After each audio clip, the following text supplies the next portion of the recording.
All righty. So go ahead and share my, where is that? It's not coming up.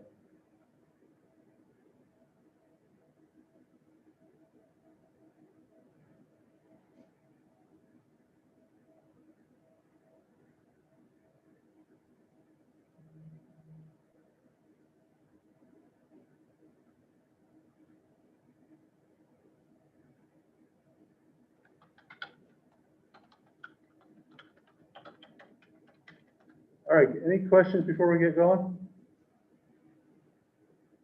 I have a question.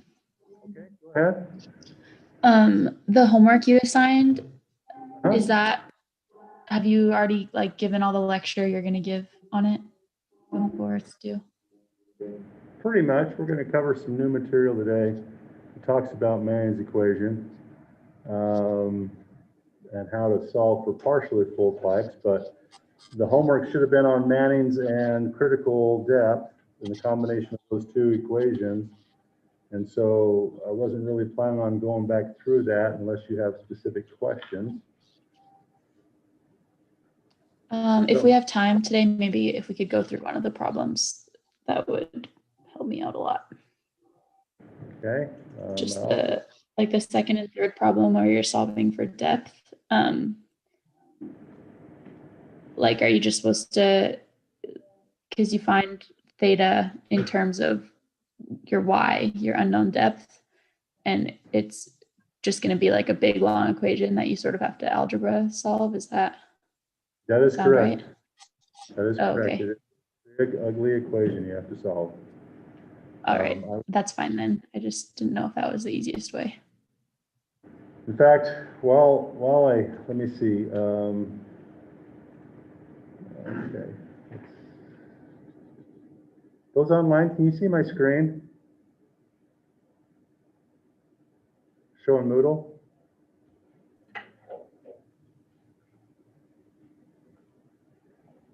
Probably not. No, your screen is sharing. Okay, how's that? It is now. Thank you. Okay, thank you. All right, so I did post just a few minutes ago. By the way, I'm going to go through this variable versus fixed Manning's equation. Uh-oh.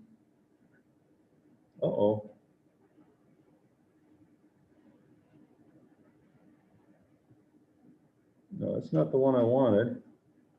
Why is it not? I know apparently I must have not hit post. Oh, darn it. I handed out the handout to students here. Well, the videos are being recorded, so that's good. So I can post this after class. But I did post this Excel sheet. And I would note that it does allow you to, this does have everything built into Manning's here to where you can calculate the different depth and so forth. So for example, if I had a flow rate, this is in cubic feet per second, because that's what Manning's is in.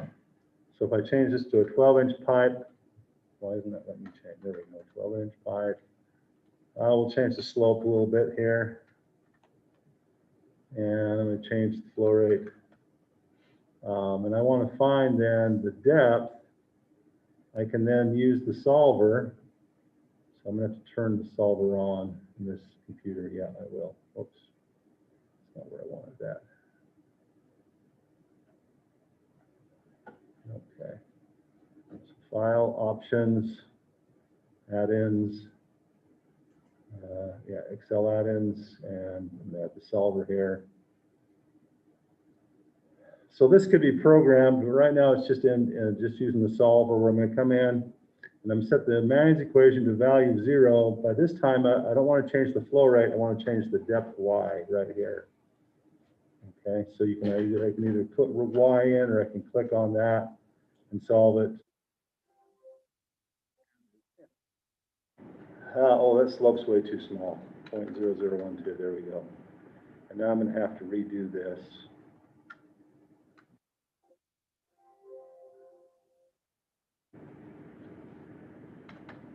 we go.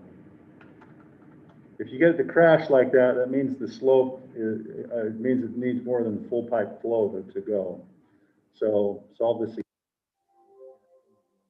flow. 0.12. We'll shut that down quite a bit. Because see, the depth comes up bigger than the diameter. So I'm going to just guess 5 inches there again.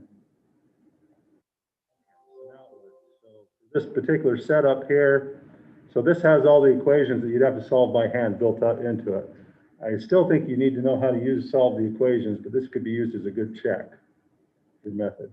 And like I say, it is an ugly algebraic equation, but you got to solve for theta and then use that relationship between theta and the depth to get the depth. Okay. All right. So Laura, go ahead. On the exam, would we have to solve a long equation like that? Depends on how much time I give you. Mhm. And that's what I'm going to leave it as. Okay, Lauren, did you have a question too, or a question? Oh, Sorry. it was just as a homework, because it said it was due next Tuesday, but it's due tomorrow, right?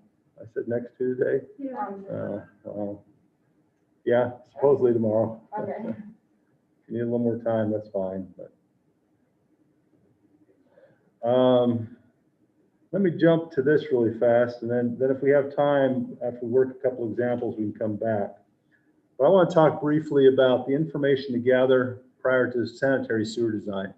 And this fits for storm sewer as well, except for things like the sill or cellar elevations of buildings to be connected.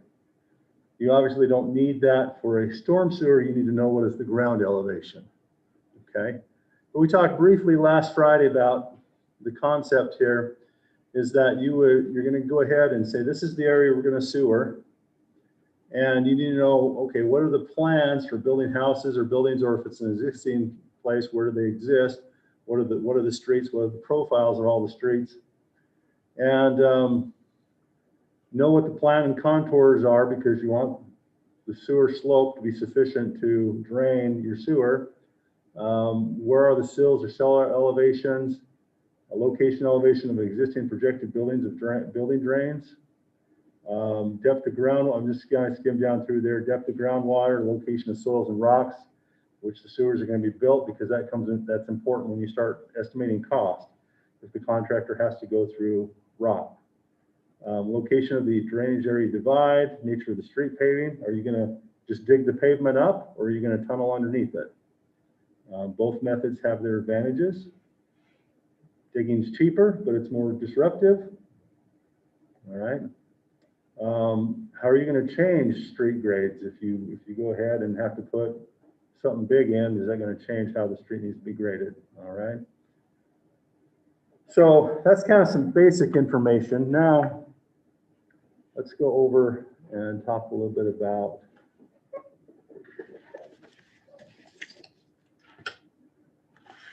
some required information.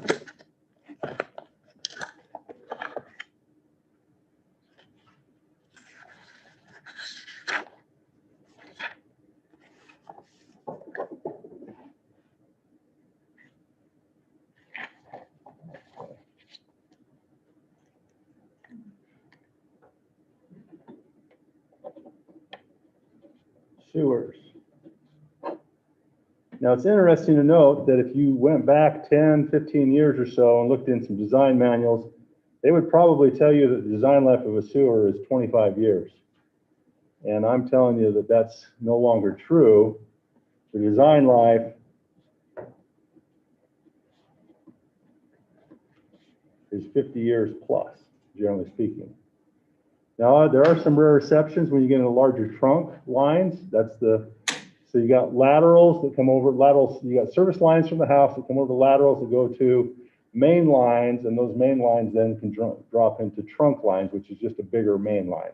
Sometimes we don't have a trunk line because the main goes right to the sewer lift station or to the wastewater treatment plant. But generally, the big line that goes to the wastewater treatment line, we'll call that the trunk line, all right? And this is for I'm talking about wastewater sewers. for stormwater sewers, we kind of got the same analogy, but the trunk line would not go to the wastewater treatment plant. It would go to the outfall or wherever you're putting the water, whether it's a lake or a river or out in the ocean. Okay. We want to have them sufficient, so sized to handle peak flows.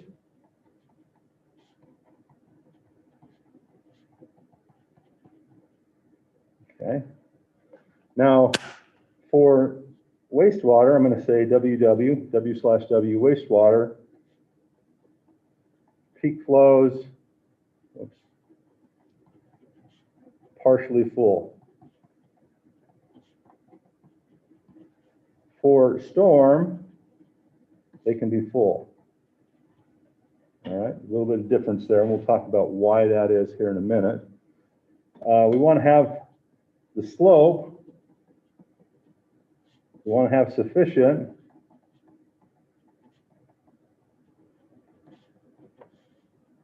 to scour sediment.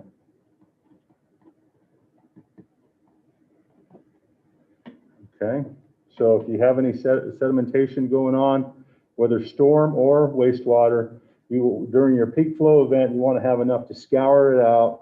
You'll take it right down to the pipe so you don't get any kind of buildup. Now, it's kind of interesting that in wastewater, it's kind of a dual-edged sword. You want high enough velocities to keep the waste moving along, but if you get too high velocities, it will actually create a really shallow depth, and then you may leave particulates behind that tend to accumulate. Now, without getting too gross, human waste tends to be a little sticky at times, and so once again, if too high velocities, too shallow depths, it will accumulate, it will harden, and then you have blocks or pluggage going on. Okay. Another potential, if you're in an area where there's a lot of restaurants, is oils, fats, oils, and grease, or if people are putting them down their kitchen sink, they tend to get into sewers and they can harden and plug sewers up as well. And there's actually regulations for establishments that do a lot of cooking with fats and oils, that they have to pre-remove those before those go into the sewer because they can cause a lot of problems.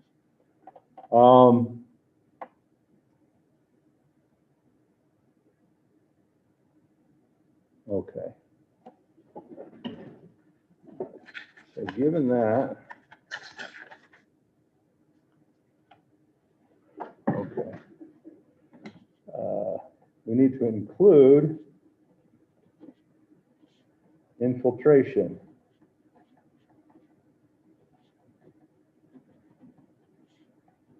In design. Now, we don't design a pipeline to leak. We expect that it doesn't, but if you put a pipeline down below the groundwater level and over time there's a little bit of shifting in the soil, well, there's likely to be cracks and crevices and tree roots that get in, and then it's going to allow infiltration into your system. And so you need to make sure that you handle that, and there are guidelines for how much you need to do that. All right.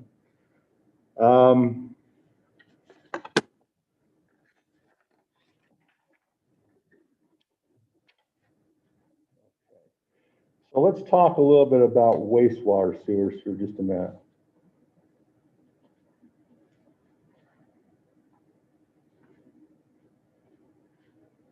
Wastewater sewers, we can have 4-inch to 8-inch pipe, diameter pipe.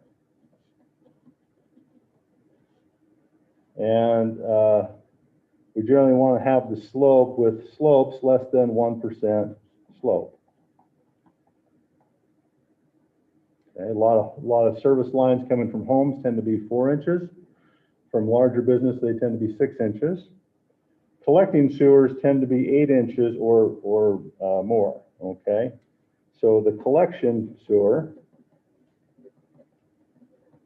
the collection lines, the laterals and up, 8 inches or larger.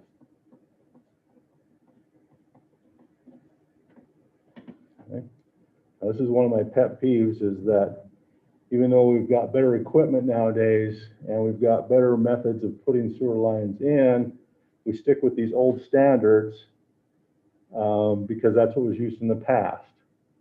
And we could go to smaller, like 6-inch lines, and they would work just fine, or we have methods of cleaning them out.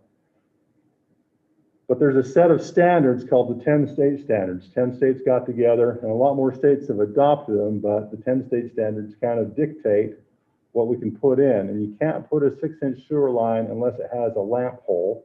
A lamp hole is like a manhole that comes up to the surface. And so it has to terminate, like in the end of a subdivision of a cul-de-sac, you could put a 6-inch line in there that came up to a lamp hole that was easy to clean out. But typically everyone puts in 8-inch sewers, all right? What would be the advantage of 6-inch? Well, it's cheaper. And if you don't really need that much area, that much flow capacity, you only have a couple of homes, you have less likelihood of the particulate settling out during low flow. Because you don't have a constant peak flow all times, you got 1 or 2 people flushing their toilet or taking a shower, and so you get extremely low flows and occasional spikes, but you want to make sure everything stays clean in these sewer lines. So there are minimum slopes. Minimum slope is based on diameter. Okay. And I don't have those written down or memorized, but for an 8-inch, it's generally 0.004, which is 0.4 of a foot every per 100 feet.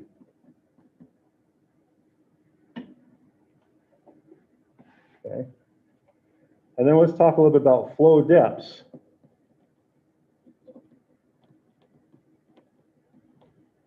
All right, for flow depths at the laterals, which is going servicing the homes, we say that design at 1/2 full.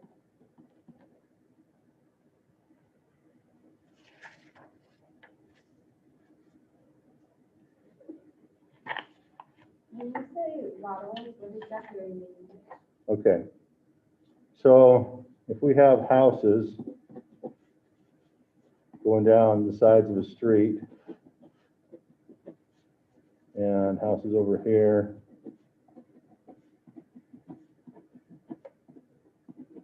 so here's a street. Let's say we have another street over here. So this is a street, this is a street, this is a street. Over here, more houses in here, more houses over here. We would have a line down here, a sewer line, and this would be like a main line. And so we would put our sewer line down through here, and each of these houses would connect then to that sewer line. Okay. And that sewer line then would connect to the main line. This main line being this whole thing right here. And likewise, over on this street, we'd have another one and another one here. Oops, yeah. And most likely, there's going to be houses over on this side too, right? So that there's going to be more of these lines coming in. So it's almost like the branches of a tree coming down to bigger branches, which comes down to the trunk. So the laterals are the ones at the extremities that are connected right to the service lines, and the service lines are what connects to your house. Okay, I know that's not a very good drawing, but hopefully that conveys the concept. So these ones are the laterals? So these here would be the laterals, yeah. Lateral meaning going out. Okay. Laterals feed into the main lines feed into a trunk line. But the laterals are connected to your homes with a service line.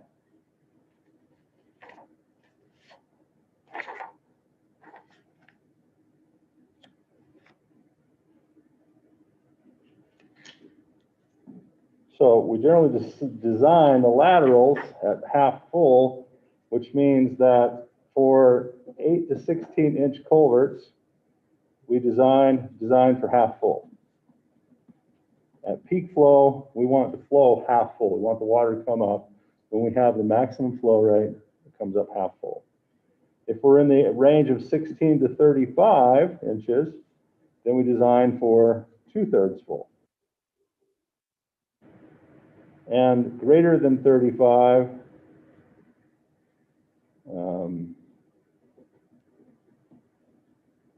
then we design for 3/4 full. Okay. Now we could ask the question, why? If we're so interested in cutting costs, keep our costs low when we install infrastructure, so it's cheaper for people and they can have better infrastructure, why would we design for half full for sewer lines, for wastewater sewers? Okay, well, why don't we do that for, that's actually a valid answer, factor of safety. Why wouldn't we do that for storm sewers then? Back up into your house. That's a good point, right? You know, it may be one thing to have a storm sewer back up where you got a little water in the road and you got to drive through a couple inches of the road. They're having a wastewater sewer back up in your house, and then your basement is full of stuff, especially if it's other people's stuff because it came from up the system where there's a little more elevation. So that is a big part of it, is factor of safety. Okay, people don't want this to ever go bad. They want this to work all the time. The other reason is that from your environmental engineering courses, you should understand the difference in between aerobic and anaerobic, right? So aerobic uses oxygen. Anaerobic, the bacteria aren't feeding, don't need oxygen to grow. Which one stinks worse? Anaerobic is way more stinky. So by keeping a layer of air above the water at these big laterals, then the sewer tends to stay a little more aerobic than anaerobic. Okay? And people, that's another thing, is they don't want to come into a subdivision and have sewer gas coming up out of the manhole and the whole neighborhood smells bad. All right? There's another reason why we want to keep it to do anaerobic, because a lot of our large trunk lines tend to be concrete. You know, we may put in PVC pipe when it's smaller, but when we get into the bigger ones and when it's in a major road, we may put in a large concrete trunk line. Well, concrete does not handle hydrogen sulfide very well. It eats at the concrete. And hydrogen sulfide gas is produced by anaerobic bacteria. So by keeping it aerobic, you get less anaerobic hydrogen sulfide growth. The hydrogen sulfide growth then won't collapse the concrete pipes. And they do treatments. I mean, they'll spray liners inside of these pipes and everything if they know they're going to be flowing full or near full to help prevent that. But I know all it takes is one little crack and a little bit of hydrogen sulfide, and they'll start eating away the concrete, and then you have a sewer pipe collapse, which doesn't make anyone happy.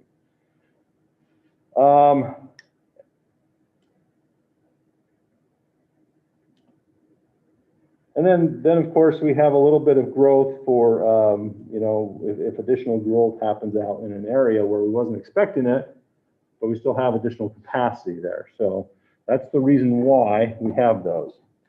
Now, I would note that the flows, okay, flows, wastewater is based on water use. Okay, usually around 90% of your water use, you know, is going to go down the drain. Unless you're living in an area where people are using water to irrigate their lawns, then you may change that a little bit. But outside of that, just about everything you use in a home goes down the sewers. And so if you size the home for, 180 gallons per capita per day, that would give you, 90% of that would give you a good estimate of what the flow is in a sewer. Makes sense, right? Now, once again, there is variations. Of course, the storm sewer is based on hydrology.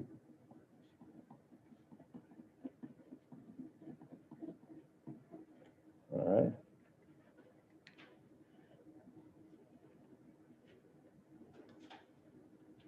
Okay. Now, as far as the design, we're going to base the design based on flow rate and topography,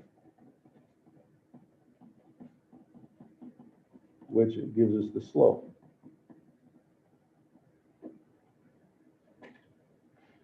A little hint here, you want to match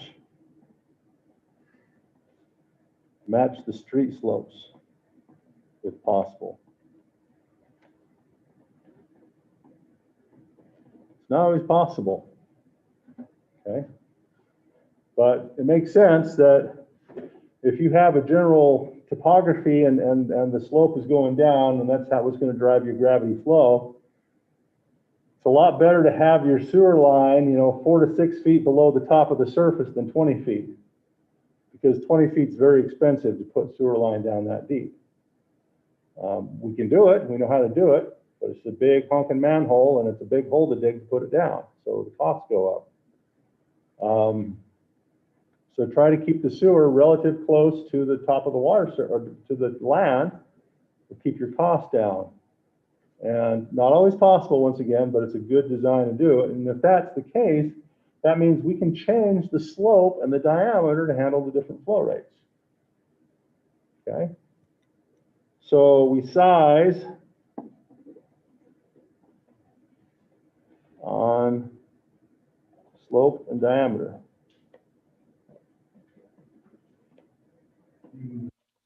Sure.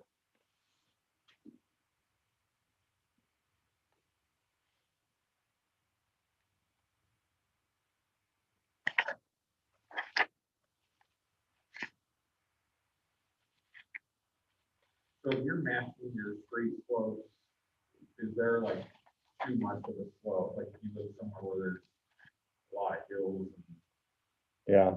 things like I was thinking you could go as steep as some streets are, but maybe you can, or is No. there a max slope you shouldn't cross? So too much slope, put in a drop manhole.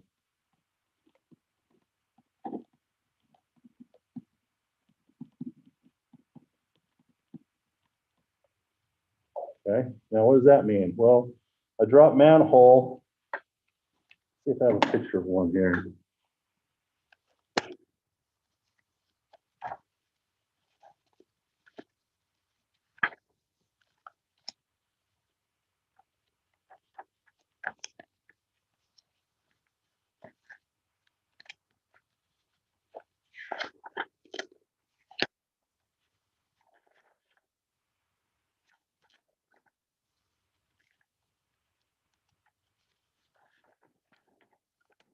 How these show up.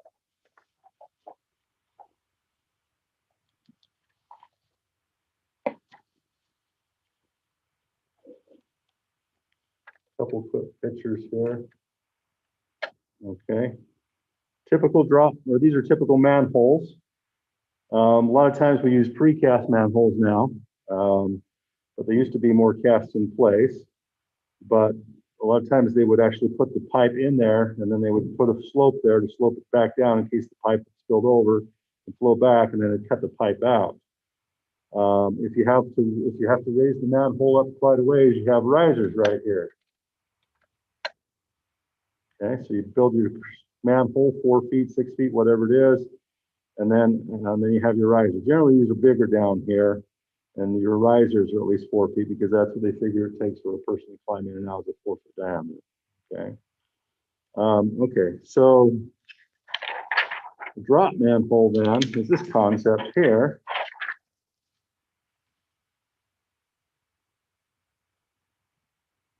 Where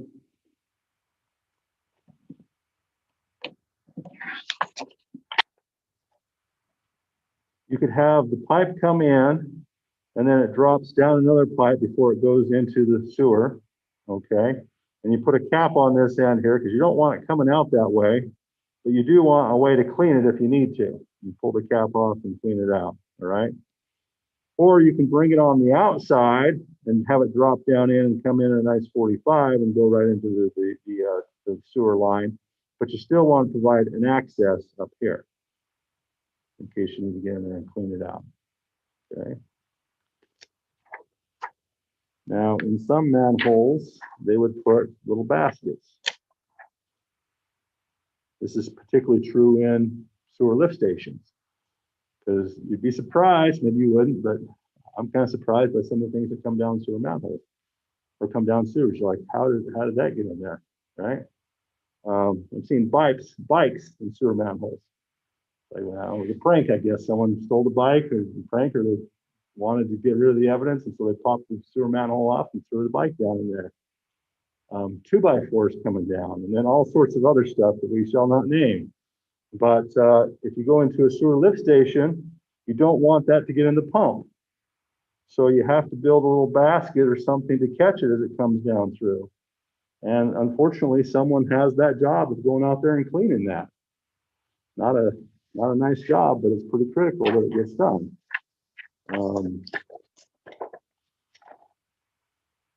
Couple stories about that. We'll just leave that because we need to move on. Okay. So that's why we would have that drop, is so we don't get too high velocities, because if we had too steep of a slope, then we'd like the flow would start to separate and the water would leave the particulates behind. And then we have the potential for plugging it up. Okay. So let's see. We talked about manholes right there. Let's continue on here. Manholes. For 8 through 16, I believe, isn't that? No, 8 through 12. 8, 10, and 12-inch sewers, manhole spacing is approximately 400 feet or less. Now, this is something else I wish we would kind of improve on, is we've gotten better at our cleaning equipment. I think we could go more than 400 feet and we'd be okay. Okay. Now, obviously, for larger sizes, you can have more space between your manholes, but this is the majority of what we put in. All right. How are we doing on time? We're 35. Okay.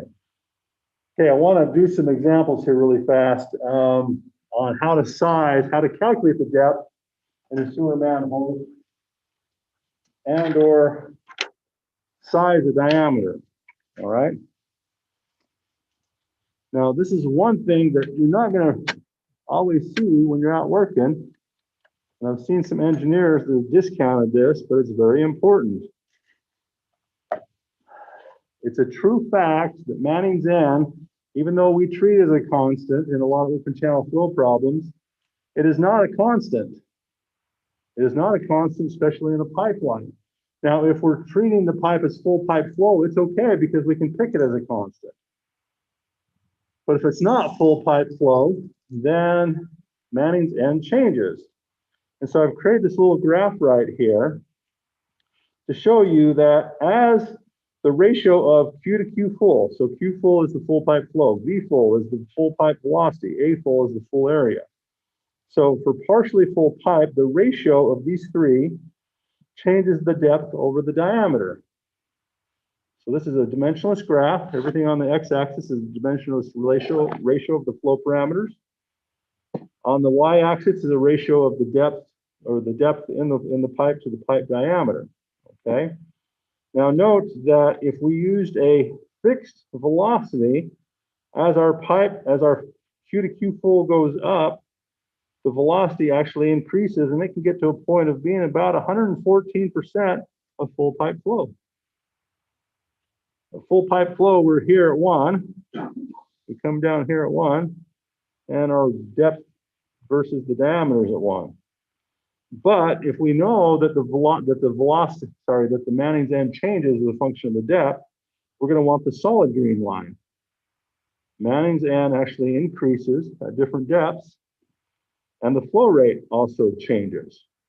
Okay, so I've posted this graph to Moodle, but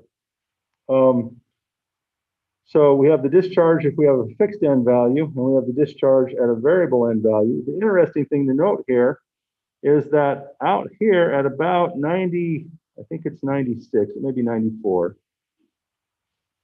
Out here at this location, we can actually get more flow in the pipe than if the pipe was full. That's what this tells us, Q over Q full. Come down here, we're going to get about 7% more flow out of our pipe than if it was full. Why is that?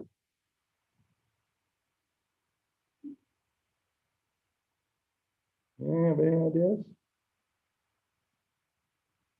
Think about this concept. We know that friction is a function of the area, right? Well, let's assume that I have a pipe right here that is 95% full. The depth is 95% of the diameter. Look how much additional surface area we have to take into account for that small area.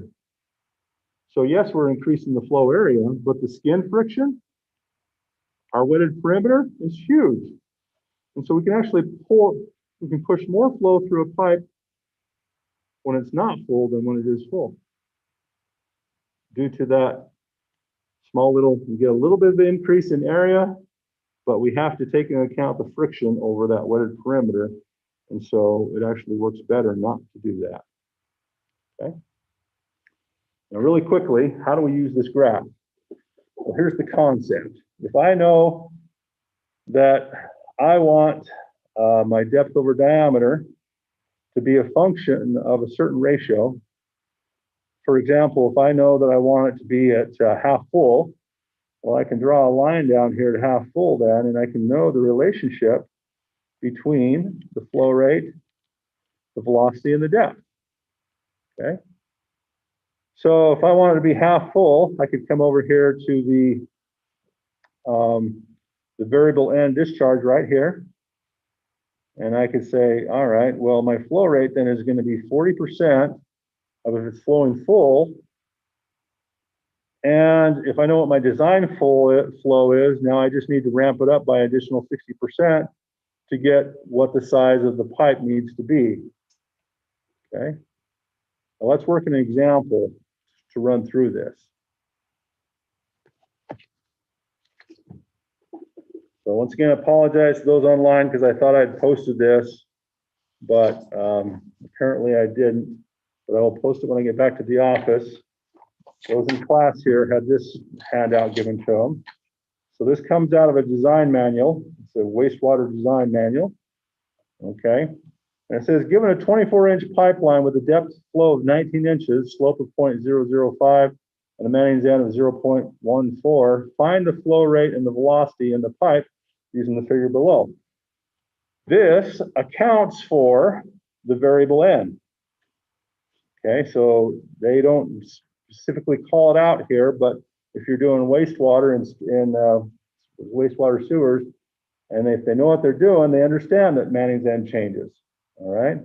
So how do we go about solving this? Well, we'd look at the ratio D to D full. Oops, that should be D sub full down here. And this is going to be Y over D. So in this particular drawing, you see they changed it from D to over D full. And in mine that I made, I had Y over D. All right, let me show you that here really fast, what I do with that.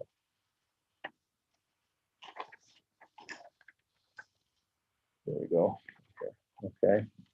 So I call this Y over D, Y being the depth over the diameter. They call it D over D full. So D and Y are the same thing. Okay. So this is equal to 19 inches over 24 inches, which then is going to be 0.79. All right. And if I go ahead and calculate Q full, Q sub full, then using the Manning's equation, C over N times the area over the area of the 5/3 over the wetted perimeter to the 2/3,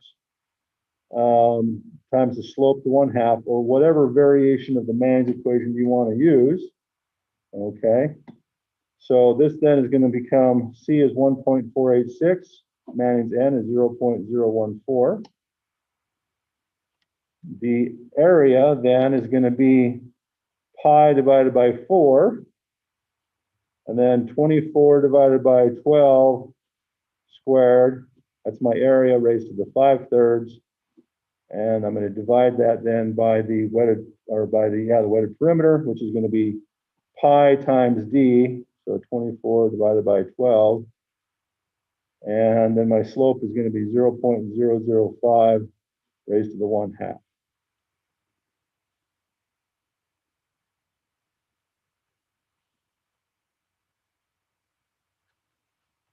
So Q full then, when I do those values, is going to be equal to 14.7 CFS.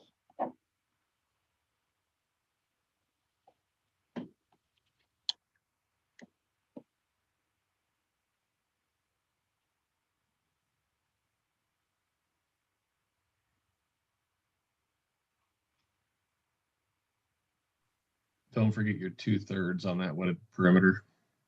Thank you. Yes, thanks for pointing that out.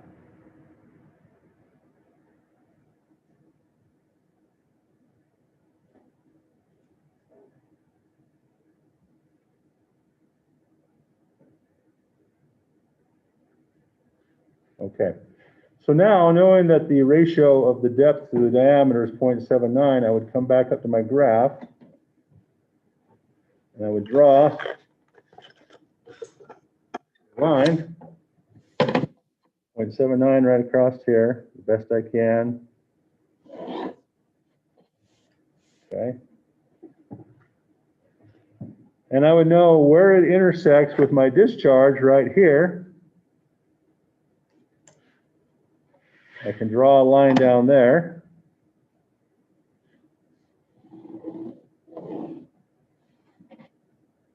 Call that approximately 0.998. So Q over Q full is approximately 0.98. So now knowing what Q full is at 14.9,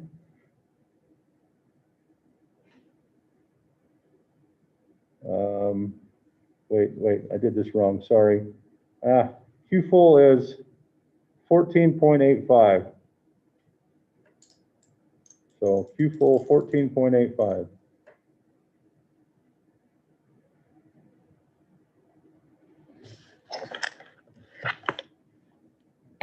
So Q then is going to be equal to that 14.85 times 0.98, or 14.55.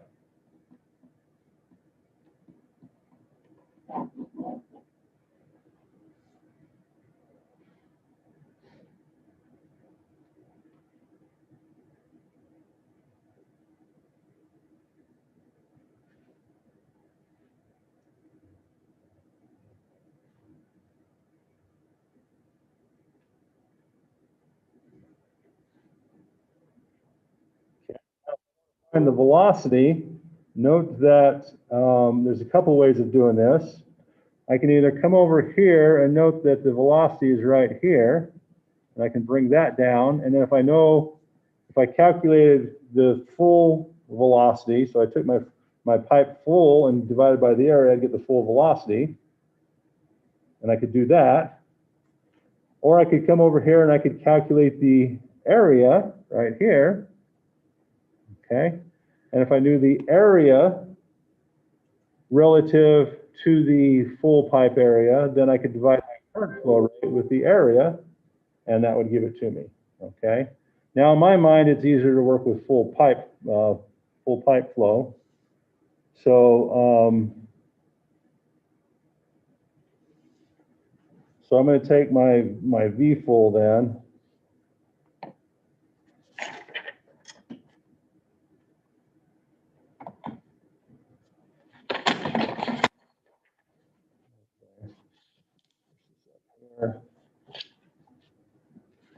So V full then is equal to Q full divided by the area. So 14.85 divided by pi divided by 4 times 24 divided by 12 squared. Okay. And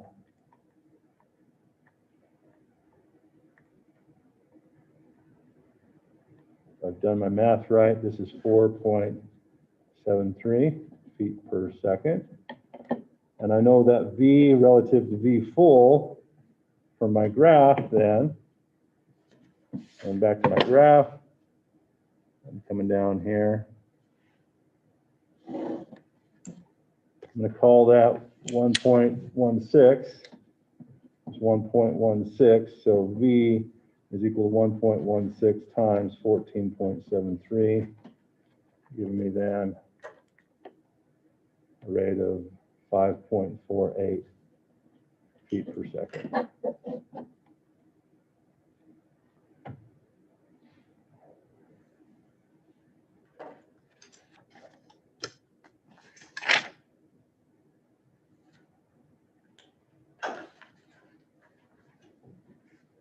Okay. Any questions on that? So it goes a lot faster because it's not full, because it's less friction. Yep. Yeah, you don't often think about The that. flow is less. What's that? Even though the flow is less, it's moving. Right. The flow is less because the area is less, and the weighted perimeter is smaller, but the velocity is actually higher.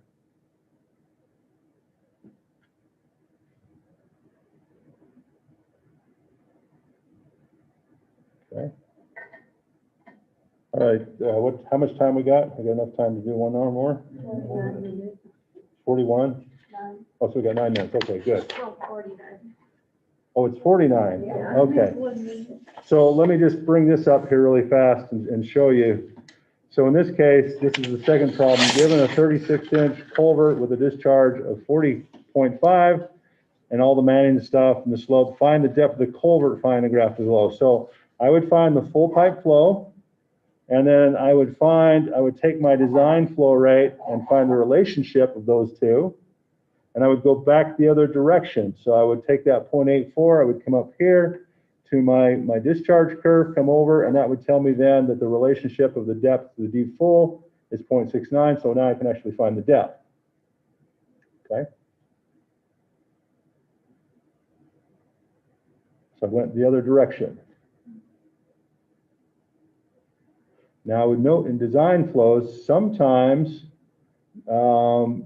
if you're going to design, this is where it gets a little bit trickier. If I'm going to design for a diameter, because I don't know, this is all analysis. Now I'm going to do the design. If I come up here and find, or if I start in the other direction, well, if I know the relationship of the flow rate compared to the design flow rate, because I've assumed a diameter, and then I come back up here and find that it's bigger than my 1/2 or my 2/3, so I have to increase the diameter. Well, I'm never gonna, it's never a long time. I'm not likely to hit 1/2 or 2/3 exactly on. And so I'm gonna have to go up to a larger pipe or down to a smaller pipe. And then once I do that, I'm gonna have to readjust and recalculate because that's gonna change my depths. Okay, and I may have to change my slope. So it's kind of an iterative process. So design sewers is iterative. So this should give you enough information to kind of fight through the homework. So I'll get that posted and you give it a try and you get to use some of these graphs to figure it out. Okay? Have a great day and I will see you on Wednesday. And if you have additional questions on the other homework, feel free to email me. We can set up some office hours if you need to.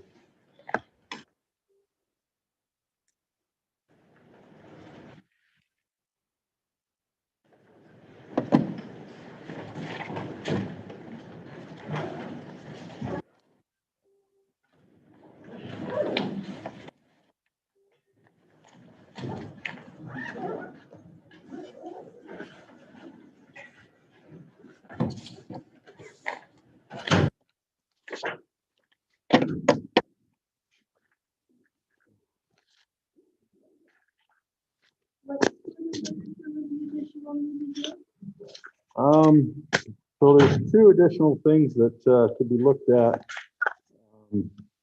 First one is what's out in the literature about tying tires together. And tires together. Right. Actually, I guess that's probably the one I'm interested in. They've used tires for geofill. Let me stop this here really fast.